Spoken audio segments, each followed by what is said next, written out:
để có thời gian hoặc là thời gặp thì chắc có thể tao tới được thì nhưng mà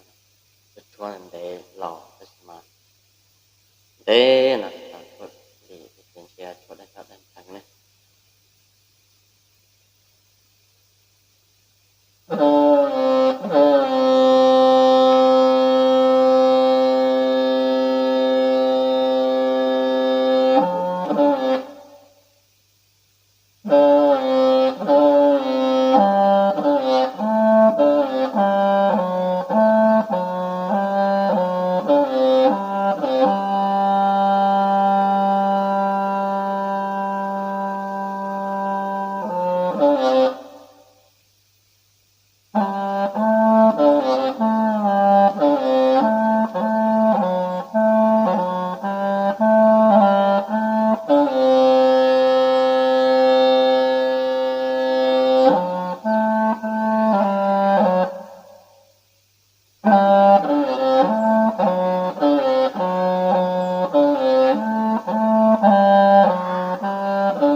để cái tàu chua thế thuận nó này thằng này nó rời ra thì chắc ba chục tàu nhé tàu sầu thì thế thì cho tàu lịch trình nó sẽ tàu chua được kia dọn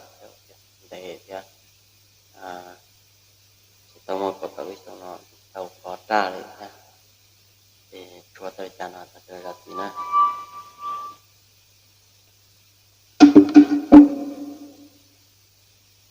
thì họ phải mình chỉ đối trong cái dư dọn mua để mười luôn ngàn á thì dù mất chặt đầuวันที่